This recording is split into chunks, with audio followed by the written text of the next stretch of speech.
Je n'aurais jamais cru partager une histoire pareille, mais la vie réserve parfois des surprises bouleversantes. Bonjour, je m'appelle Élise, j'ai 44 ans. Pendant de nombreuses années, j'ai élevé seul mon fils, Antoine. Aujourd'hui, il a 22 ans.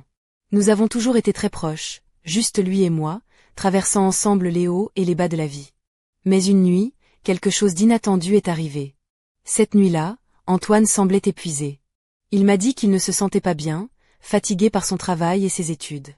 Je lui ai proposé de se reposer un moment dans ma chambre, car il faisait particulièrement froid à Paris, où nous vivons dans un petit appartement du quartier du Marais. Je l'ai enveloppé dans une couverture épaisse. Au début, c'était simplement une mère qui prenait soin de son fils. Mais quand je me suis allongée à côté de lui, il s'est doucement rapproché. Je me suis dit qu'il cherchait juste à se réchauffer, alors je n'y ai pas prêté plus d'attention. Puis il m'a prise dans ses bras, comme quand il était petit, cherchant du réconfort. J'ai été surprise, mais je n'ai pas repoussé ce geste. Je sentais sa chaleur, son souffle régulier. La pièce était silencieuse, je percevais même les battements de mon propre cœur. C'était étrange, mais apaisant aussi. Je ne bougeais pas pour ne pas le déranger. Petit à petit, il s'est blotti encore plus près de moi sous la couverture. Sa main s'est resserrée, et j'ai ressenti un frisson étrange. J'étais paralysée entre l'envie de m'éloigner et le besoin de rester immobile. L'atmosphère devenait lourde d'une tension que je ne comprenais pas. Puis j'ai senti une chose dure sous la couverture. Mon cœur s'est emballé. J'essayais de rester calme, me rappelant qu'il était juste mon fils, peut-être inconscient de ce qu'il faisait. Je me suis convaincue que c'était un moment bizarre, une maladresse passagère. Mais le temps passait et je sentais que tout avait changé. Antoine était là, tout contre moi, son souffle tranquille, mais une chaleur montait entre nous. J'aurais voulu briser ce silence avec des mots légers, mais rien ne sortait. J'étais prise au piège dans cet instant, incapable de comprendre mes propres émotions. Puis Antoine a levé la tête et m'a regardée. Dans ses yeux, une douceur inédite, mêlée d'une inquiétude silencieuse, comme s'il me demandait si tout allait bien. J'ai tenté un sourire, espérant apaiser ce malaise, mais le silence s'est épaissi. Sa main dans la mienne bougeait doucement, presque distraitement, éveillant en moi une étincelle que je ne voulais pas ignorer. Mon cœur battait la chamade, mais je restais immobile, enveloppée dans cette étrange proximité. Je me répétais que j'étais juste une mère réconfortant son fils. Rien de plus. Pourtant, dans ce silence, alors que nous étions seuls sous la couverture, mes pensées tourbillonnaient, déroutantes et interdites. Antoine semblait différent, presque transformé. Je ressentais un mélange de gêne et de chaleur, un sentiment inattendu qui me clouait sur place. Il ne semblait pas remarquer mon trouble. Sa main caressait doucement la mienne, comme si c'était naturel. Son souffle s'est adouci, ses yeux se sont fermés. Je me suis demandé s'il s'endormait. Mais sa main a bougé lentement sur ma peau, un frisson m'a parcouru quand il a rouvert les yeux, me fixant intensément. Son regard semblait chercher une réponse, une confirmation. J'ai murmuré son prénom, la voix tremblante. Il s'est légèrement éloigné, puis rapproché, incapable de bouger malgré la tension croissante, comme une tempête silencieuse prête à éclater. Aucun mot n'a été prononcé, mais l'air vibrait de non-dit. Puis, presque naturellement, il s'est penché vers moi. Mon cœur s'est emballé, mais je restais figée, déchirée entre mon rôle de mère et ses émotions soudain émergentes. Sa main s'est posée sur mon épaule, ses doigts hésitants, et le monde autour de nous s'est estompé. J'ai fermé les yeux, essayant de maîtriser ce tumulte intérieur. Mais quand il a doucement écarté une mèche de mes cheveux, ce simple geste m'a fait vibrer d'une manière que je ne comprenais pas. Je l'ai ouvert, et là, il était, si proche, si vulnérable. Son visage, chaque détail, de petites taches de rousseur, la courbe tendre de ses lèvres, son regard cherchant le mien. Une vulnérabilité partagée, un moment suspendu où le temps semblait s'être arrêté. Les questions tournaient en boucle dans ma tête, mais mon corps restait immobile, attiré vers lui, vers cet enfant que j'avais élevé. Puis, aussi soudainement que tout avait commencé, il s'est retiré, brisant le charme. Il a détourné le regard, un sourire nerveux fendant son visage, et j'ai senti combien notre lien était profond, combien nous étions liés par tant d'années. Une vague d'émotion m'a submergée, mêlant confusion et tendresse. « Pardon, maman » a-t-il murmuré d'une voix hésitante. Je ne voulais rien de bizarre. Son visage s'est légèrement coloré, comme si lui aussi luttait avec ce chaos silencieux. Je voulais le rassurer, lui dire que tout allait bien, que cette gêne ne changerait rien entre nous. Mais les mots restaient coincés. Je suis restée figée, incapable de briser le silence. À cet instant précis, j'ai compris que jamais auparavant je ne m'étais sentie aussi mal à l'aise avec mon propre fils. Instinctivement, J'ai posé ma main sur son épaule, cherchant à apaiser son trouble. Un sourire léger a effleuré mes lèvres, mais je sentais l'angoisse derrière mes mots. Tout va bien, Antoine, ai-je soufflé doucement. On est juste habitués à être seuls tous les deux. C'est normal que ça semble un peu étrange maintenant. Il a hoché la tête, le soulagement traversant son regard. Mais alors que l'atmosphère semblait se détendre, la sonnerie de la porte a retenti, brisant notre fragile moment. Je me suis levée rapidement, le cœur encore battant de notre échange. En ouvrant, j'ai vu Marc, notre voisin du 3e étage, sourire aux lèvres, son visage familier apportant un réconfort inattendu. Mais son regard s'est attardé sur moi un peu plus longtemps que d'habitude, comme s'il cherchait à deviner ce qui se cachait sous la surface. « Salut Élise », a-t-il dit d'une voix amicale. Je passais pour voir si tout allait bien avec le chauffage. Il fait froid ces temps-ci. Sa sollicitude m'a touchée, et j'ai senti une vague de gratitude m'envahir. « Merci, Marc », ai-je répondu avec un sourire sincère. « C'est vrai, il fait un peu frais la nuit, je serais ravie de ton aide. » Il est entré, ses pas calmes réchauffant un peu l'atmosphère, tandis que je sentais le regard d'Antoine posé sur nous, chargé d'une émotion difficile à déchiffrer. Je l'ai vu froncer légèrement les sourcils, un éclat de jalousie furtive peut-être, vite dissimulé derrière son habituel détachement. Ce regard m'a prise au dépourvu, laissant une sensation étrange et pesante. Marc s'est baladé dans le salon, vérifiant le radiateur, tout en discutant avec moi d'une voix légère, apaisante. Mais mon attention revenait sans cesse à Antoine, immobile dans le couloir, le silence entre nous vibrant d'une tension invisible. Il semblait comme en lutte silencieuse, tiraillé entre son envie d'être proche et une gêne palpable. Je ne savais plus comment agir, partager entre accueillir Marc et apaiser ce malaise grandissant. Je l'ai regardé de nouveau, voyant quelque chose passer dans ses yeux, un conflit intérieur qu'il ne partageait pas encore. Avant que je puisse comprendre, Marc s'est tourné vers moi, son visage s'éclairant d'un sourire sincère. « Tout va bien ?» m'a-t-il demandé doucement. « N'hésite pas à m'appeler si tu as besoin de quoi que ce soit. » J'ai remercié, et quand il est parti, l'atmosphère s'est alourdie, un poids invisible s'installant entre Antoine et moi. Je me suis retournée pour le voir, debout, les bras croisés, le visage fermé. Son regard sérieux trahissait une profondeur d'émotion que je ne savais pas comment aborder. « Ça va Antoine ?» ai-je murmuré, tentant de percer cette barrière soudaine. Il a haussé les épaules, presque avec indifférence, répondant à peine « Oui, ça va ». Je ne m'attendais juste pas à ce que Marc vienne comme ça. Mais ces mots ne disaient pas tout. Le silence s'est refermé, étouffant, tandis qu'il quittait la pièce sans un regard en arrière. Seul dans le couloir, je suis restée figée, un mélange d'inquiétude et de tristesse serrant ma poitrine. Quelque chose venait de changer entre nous, quelque chose que ni lui ni moi n'avions encore osé nommer. Je suis revenue dans ma chambre, m'asseyant au bord du lit, les pensées tourbillonnantes, tentant de mettre de l'ordre dans ce chaos intérieur. Puis, un léger bruit à la porte m'a fait sursauter. Mon cœur a bondi d'espoir. Peut-être allait-il revenir pour parler ? Je l'ai appelé d'une voix plus calme que je ne le ressentais. La porte a grincé, et Antoine est apparu, son visage impassible, mais l'intensité dans ses yeux était là. Il s'est assis à côté de moi, les mains jointes sur ses genoux, le regard baissé. Le silence pesait lourd, presque insupportable.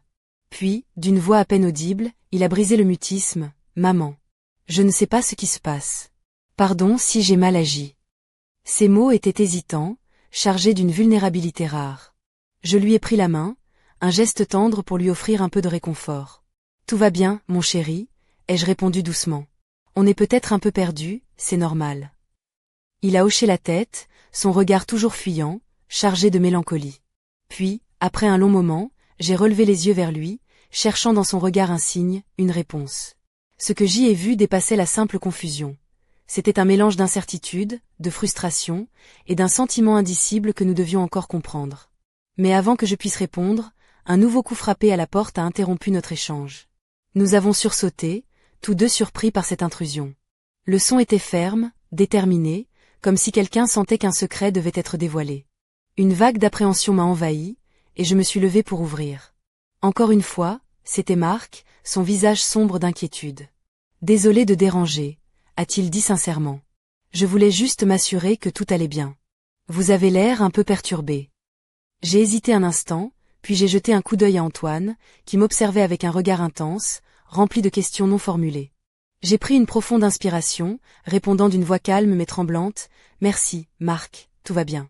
C'est juste une soirée tranquille. » Marc m'a fixé longuement, puis a tourné son regard vers Antoine, scrutateur. Il a hoché la tête lentement, comme s'il acceptait nos réponses, mais son attitude trahissait un doute persistant. « Si jamais vous avez besoin, n'hésitez pas », a-t-il ajouté avant de partir. Je me suis appuyé contre la porte, reprenant mon souffle, tandis qu'Antoine restait là, fixant mon visage avec une intensité presque douloureuse. Après un silence, il s'est levé lentement et s'est approché pour me serrer dans ses bras, cherchant peut-être un soutien que nous n'arrivions pas à exprimer. « Peut-être qu'on ne doit pas précipiter les choses, maman », a-t-il murmuré, la voix tremblante. « Peut-être qu'on a besoin de temps pour réfléchir. » Ces mots ont frappé mon cœur comme une vague. J'ai hoché la tête, partageant ce même sentiment confus. « Tu as raison, Antoine », ai-je soufflé, la voix rauque d'émotion. « Il faut qu'on prenne le temps. » Nous sommes restés là, figés dans ce mélange étrange d'intimité et de distance, comme suspendus entre ce qui était et ce qui allait venir. Alors qu'il retournait dans sa chambre, je suis restée immobile, le cœur lourd, me demandant ce que l'avenir nous réservait. Allions-nous trouver ensemble notre chemin, ou chacun de notre côté? Une chose était sûre, rien ne serait plus jamais comme avant. Cette nuit-là, alors que les ténèbres enveloppaient Paris, je me suis retrouvée seule dans ma chambre, le cœur encore battant à tout rompre. Le silence pesant de l'appartement semblait accentuer chaque pensée qui tourbillonnait dans ma tête.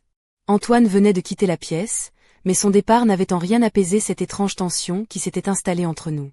J'avais 44 ans, et pourtant, je me sentais comme une adolescente prise au piège dans un moment qu'elle ne comprenait pas. Je me suis assise au bord du lit, observant l'obscurité qui dansait doucement sur les murs, projetée par la lumière tamisée de la lampe de chevet. Mes mains tremblaient légèrement, et je sentais encore la chaleur de la peau d'Antoine sur la mienne, un souvenir à la fois rassurant et déconcertant. Tout semblait si confus, si contradictoire. Était-ce seulement une maladresse passagère ou quelque chose de plus profond, de plus compliqué? Cette question m'hantait. Je me suis souvenu des années où j'avais élevé Antoine seul, avec amour et dévouement. Ce garçon, mon unique enfant, était mon monde. Nous avions traversé tant d'épreuves ensemble, les nuits blanches, les disputes, les joies partagées. Et maintenant, ce lien si fort semblait vaciller, pris dans un tourbillon d'émotions que je ne savais pas comment nommer. Je ne voulais pas perdre ce que nous avions construit, mais je sentais que quelque chose s'était brisé, ou du moins transformé. Au fil des heures, mon esprit revenait sans cesse sur cette nuit, sur ce contact prolongé, sur ce regard intense qu'Antoine m'avait lancé. Il avait été à la fois doux et chargé d'une inquiétude que je n'avais jamais vue auparavant. Était-ce simplement la fatigue et le stress qui jouaient des tours? Ou y avait-il quelque chose de plus, quelque chose que ni lui ni moi n'osions encore affronter? Je me suis levée, me dirigeant vers la fenêtre. De là, je pouvais voir les lumières de la ville, scintiller comme des étoiles tombées sur la terre. Le vent froid de décembre soufflait doucement, faisant claquer les volets. J'ai inspiré profondément, tentant de calmer mon cœur qui battait la chamade. Il fallait que je trouve une solution, un moyen de comprendre et de gérer cette situation avant qu'elle ne nous dévore tous les deux. Je savais qu'Antoine gardait tout pour lui. Il avait toujours été réservé, préférant cacher ses sentiments plutôt que de les exposer. Peut-être que cette nuit était le début d'une conversation nécessaire, douloureuse mais indispensable. Je devais trouver le courage de lui parler, de briser ce mur invisible qui s'était dressé entre nous. Le sommeil se faisait attendre. Je sentais chaque minute s'étirer, chaque pensée s'emballer. Les images de son visage, de ses yeux brillants, de son souffle contre ma peau, revenaient sans cesse. Cette proximité qui avait été si naturelle quelques instants plus tôt devenait maintenant un poids insupportable, une énigme que je devais résoudre. Dans cette nuit parisienne, j'ai compris que notre relation venait de franchir un seuil, un point de non-retour. Ce que nous avions vécu n'était pas un simple malentendu ou un moment d'égarement. C'était le début d'un chemin compliqué, semé d'embûches, où chaque pas risquait de nous éloigner ou de nous rapprocher encore davantage. Je me suis juré de ne pas fuir, de ne pas laisser le silence s'installer pour toujours. Antoine et moi, nous devions affronter cette tempête ensemble, même si cela signifiait affronter nos peurs les plus profondes. Je ne savais pas encore comment, ni quand, mais je savais que la vérité devait sortir, coûte que coûte. Alors que l'aube pointait timidement à l'horizon, je me suis allongée, le corps tendu mais l'esprit décidé. Cette nuit avait changé tout entre nous. Et demain, il faudrait bien que nous trouvions un moyen d'avancer, même si le chemin s'annonçait incertain.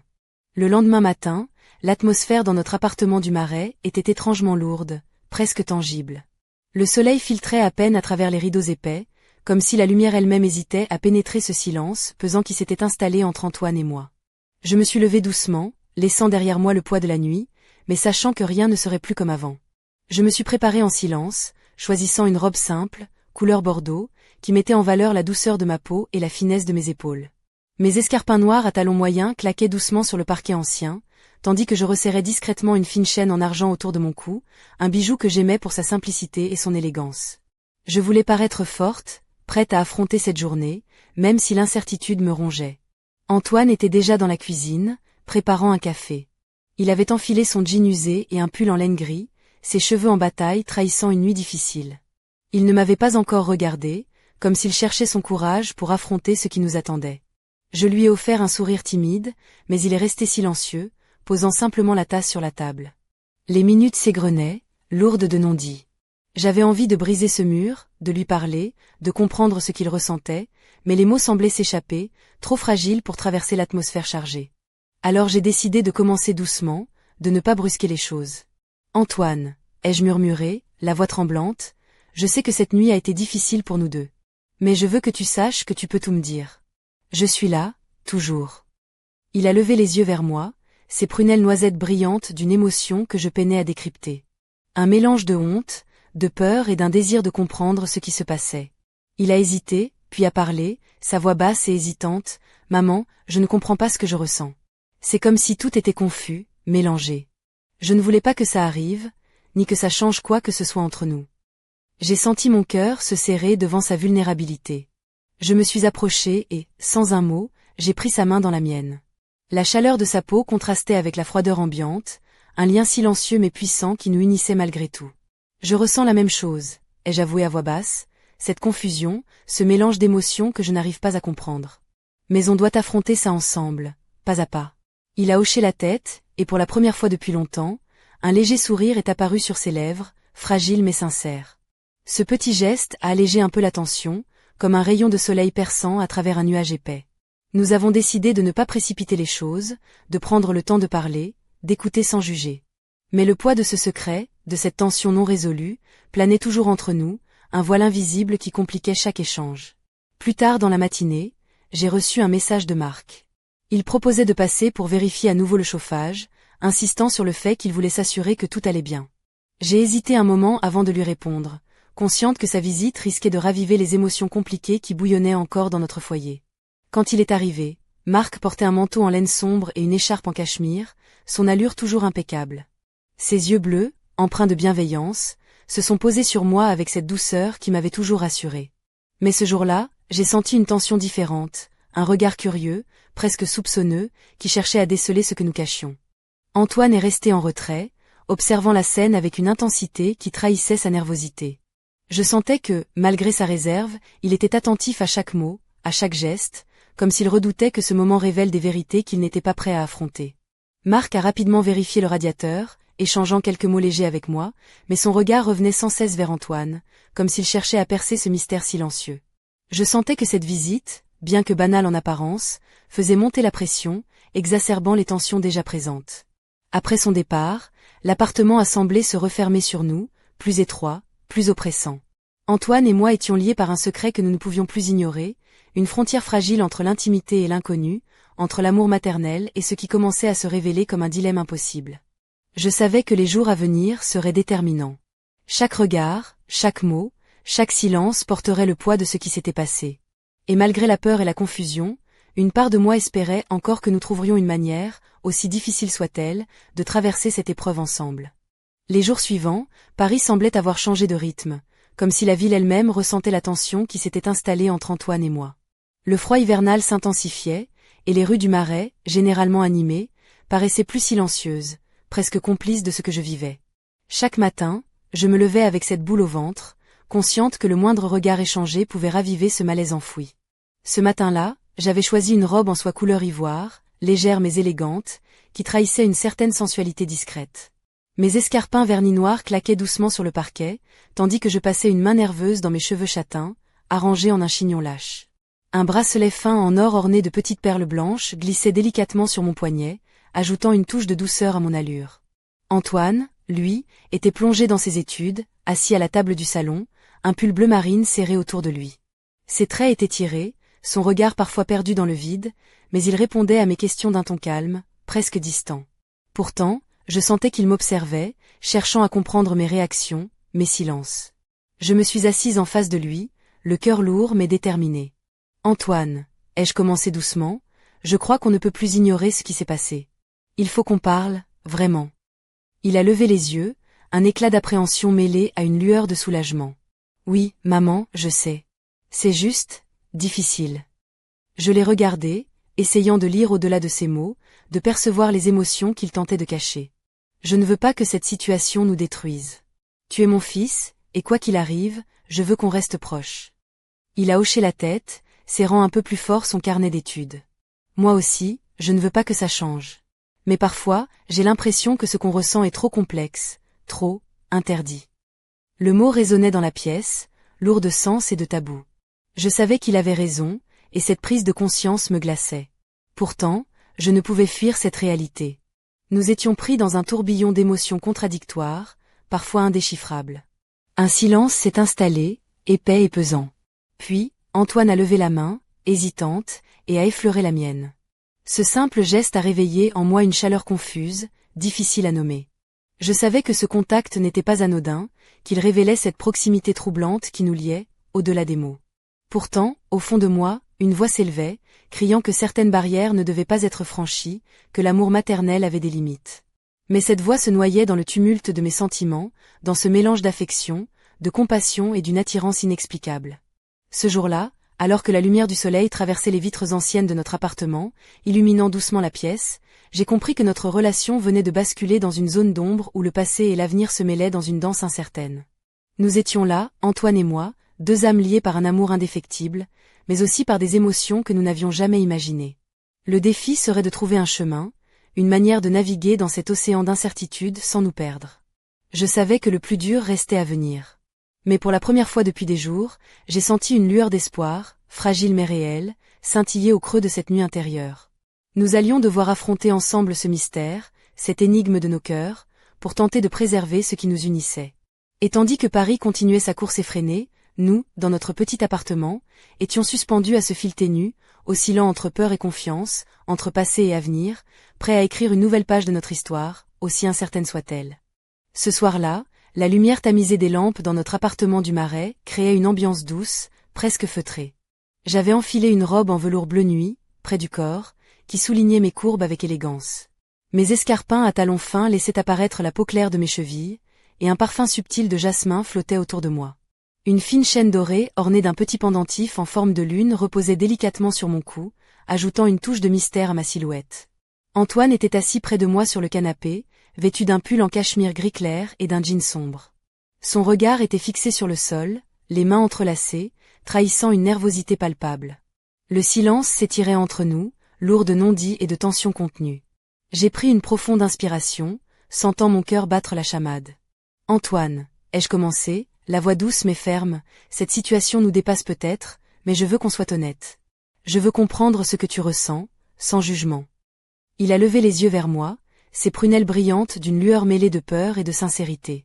Maman, je ne sais pas comment expliquer. C'est comme si je me perdais entre ce que je ressens pour toi et ce que la société attend de nous. J'ai peur, mais je ne peux pas nier ce lien étrange qui s'est installé.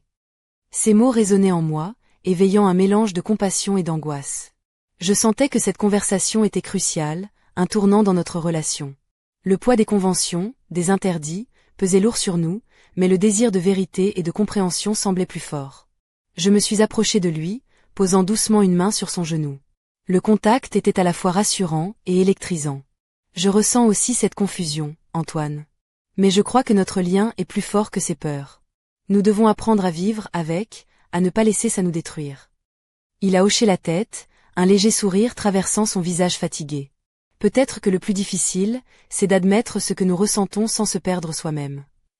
Nous sommes restés là, dans cette pièce enveloppée de lumière douce, partageant un moment d'intimité rare, où la vérité, aussi complexe soit-elle, commençait à s'imposer.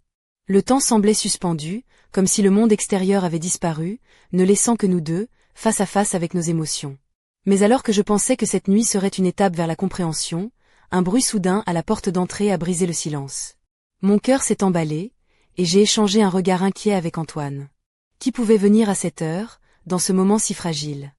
J'ai ouvert la porte, découvrant Marc, notre voisin, son visage marqué par une inquiétude palpable. Il tenait une enveloppe à la main, qu'il a tendue vers moi sans un mot. Son regard cherchait des réponses, comme s'il savait que quelque chose d'important se jouait chez nous. Je pris l'enveloppe, le cœur battant, sentant que cette nuit allait basculer encore une fois. Antoine s'était levé derrière moi, sa présence silencieuse mais puissante. La tension dans l'air devenait presque palpable, et je savais que ce message allait bouleverser tout ce que nous avions essayé de construire. Je me suis retournée vers lui, le souffle court, prête à affronter ce nouveau défi. Ce mystère qui s'ouvrait devant nous promettait de révéler des vérités insoupçonnées, et je ne pouvais qu'espérer que, malgré tout, nous resterions unis dans cette tempête. Je tenais l'enveloppe entre mes doigts, sentant le papier froid et un peu rugueux, comme un présage. Mon cœur battait si fort que j'avais l'impression qu'il allait éclater dans ma poitrine. Antoine se tenait près de moi, silencieux, ses yeux cherchant les miens, pleins d'une inquiétude partagée. Marc était parti aussi vite qu'il était venu, laissant derrière lui un mystère encore plus épais que celui qui nous enveloppait déjà. J'ai déchiré lentement le papier, redoutant le contenu, mais aussi curieuse de ce qu'il pouvait bien révéler. À l'intérieur, une lettre écrite à la main, d'une écriture connue mais oubliée, s'étalait devant moi. Chaque mot coulait comme un poison doux amer, éveillant en moi des souvenirs enfouis et des questions que je n'avais jamais osé poser. La lettre évoquait une histoire ancienne, un secret de famille soigneusement gardé, un passé qui expliquait peut-être bien des choses.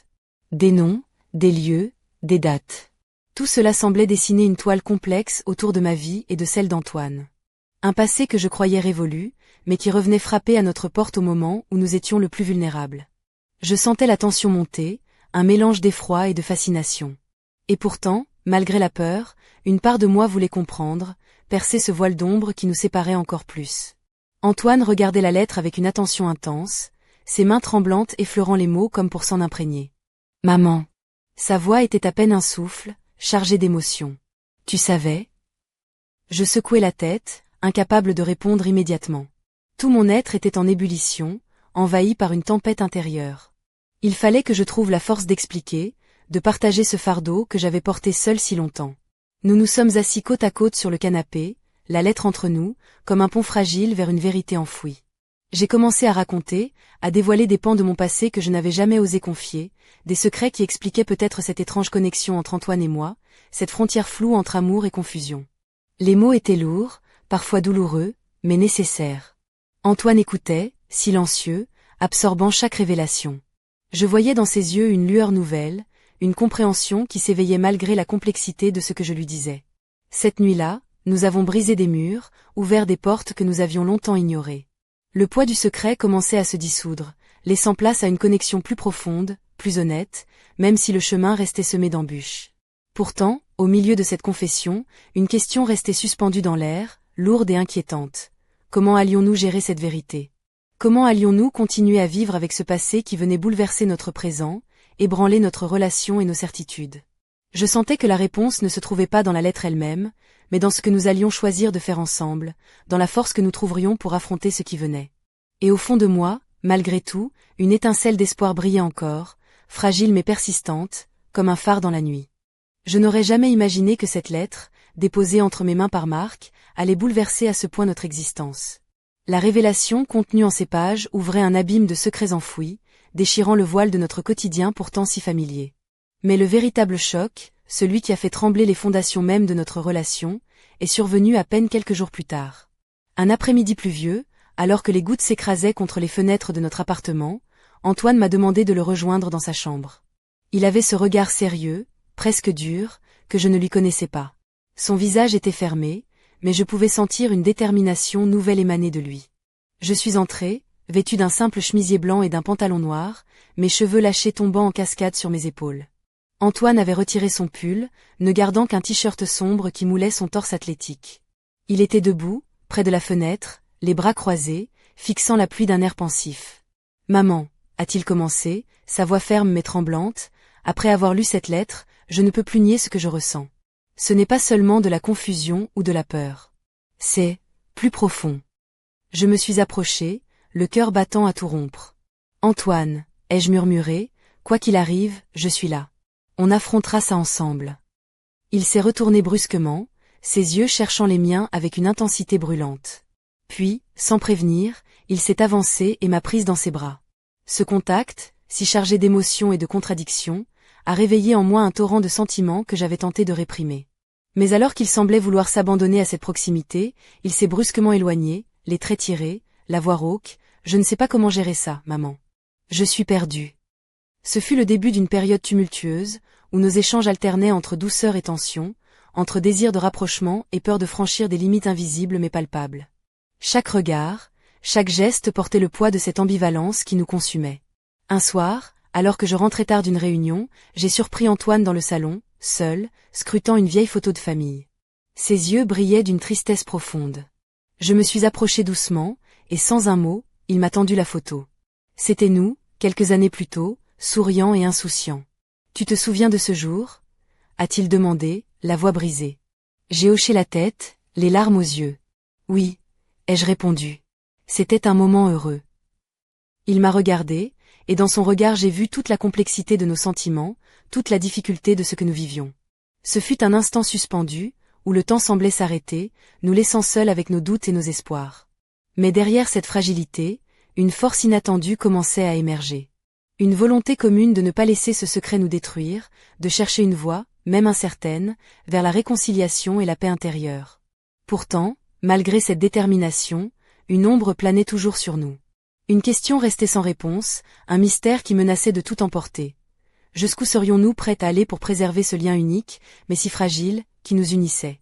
Les jours suivants furent un mélange tourmenté d'émotions contradictoires, où chaque instant semblait à la fois chargé d'une tendresse fragile et d'un poids insoutenable.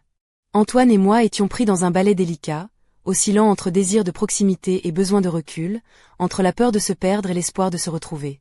Ce soir-là, j'avais choisi une robe rouge foncée, fluide et légèrement décolletée, qui dévoilait avec subtilité la courbe de mon cou et la douceur de mes épaules. Mes chaussures à talons aiguilles accentuaient la grâce de ma démarche, tandis qu'une fine chaîne en or ornée d'un pendentif en forme de cœur reposait délicatement sur ma peau.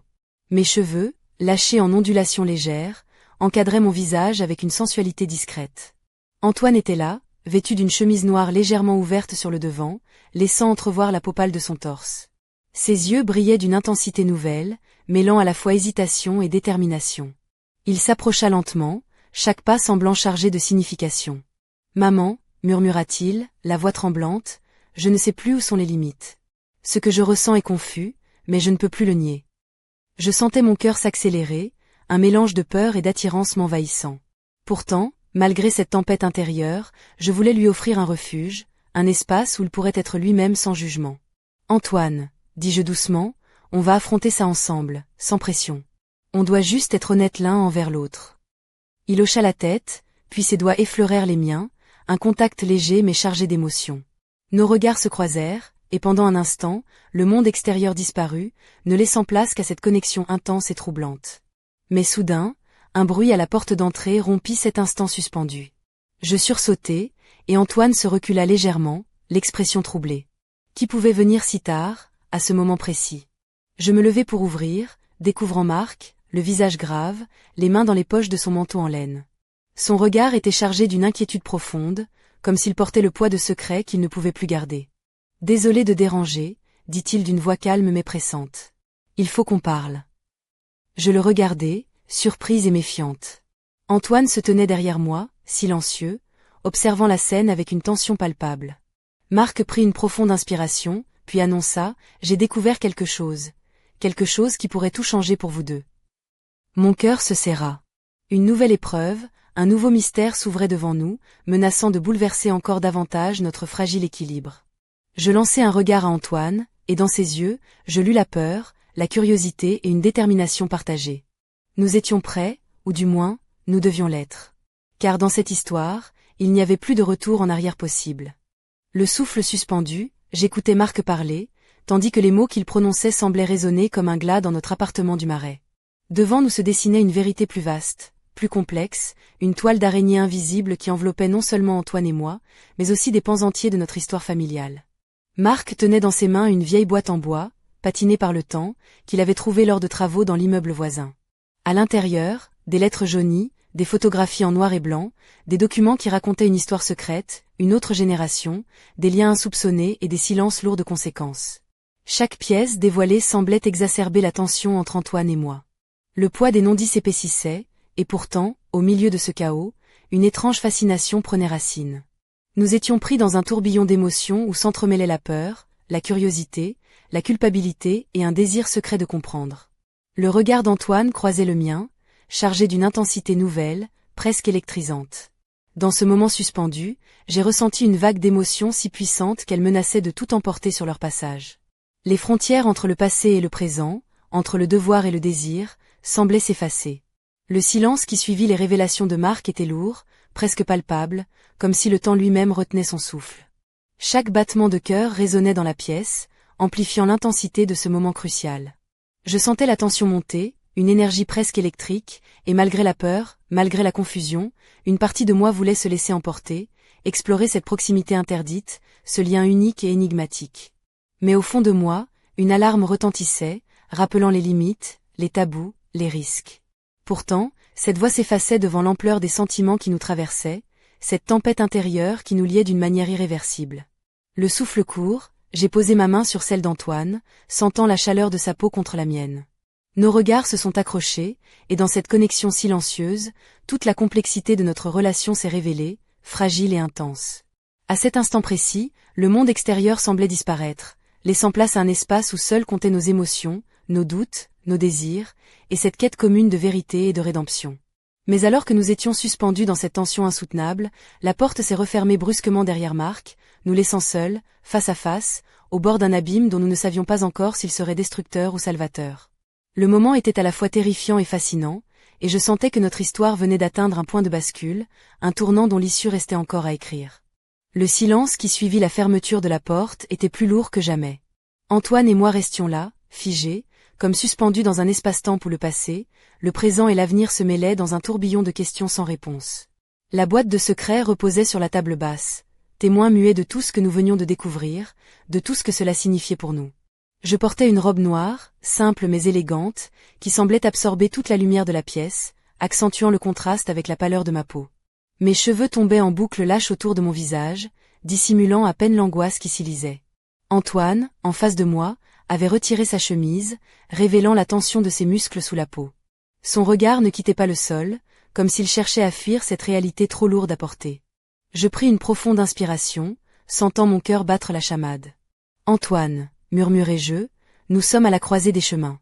Ce que nous avons découvert change tout, mais c'est à nous de décider ce que nous allons faire maintenant. Il releva enfin les yeux, croisant les miens avec une intensité bouleversante. Je ne sais pas si je peux continuer comme ça, avoua-t-il, la voix brisée. Tout est confus. Je t'aime, mais je me sens prisonnier de ce que nous sommes devenus. Je sentis une larme rouler sur ma joue, mêlée à un mélange de douleur et de tendresse. Moi aussi, répondis-je doucement. Mais fuir ne résoudra rien. Peut-être que notre lien est différent, peut-être qu'il est interdit, mais il est là, réel. Dans cette pièce, où le temps semblait s'être arrêté, nous étions deux âmes confrontées à un dilemme impossible, un amour qui défiait les normes et les conventions. Le poids de ce secret, de cette vérité, pesait lourd sur nos épaules, mais il portait aussi une étrange promesse, celle d'une rédemption, d'une compréhension profonde, au-delà des tabous.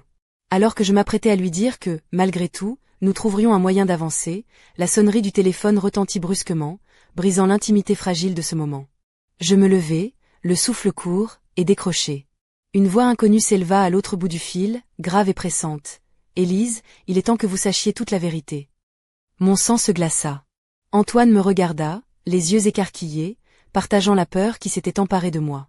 Cette voix, ce message, annonçait une tournure inattendue, un secret encore plus profond, une énigme qui promettait de bouleverser une fois de plus notre vie. Le rideau tombait sur ce chapitre de notre histoire, laissant en suspens une question brûlante. Jusqu'où serions-nous prêts à aller pour affronter la vérité et préserver ce lien fragile qui nous unissait? Le mystère restait entier, et l'aventure, loin d'être terminée, ne faisait que commencer.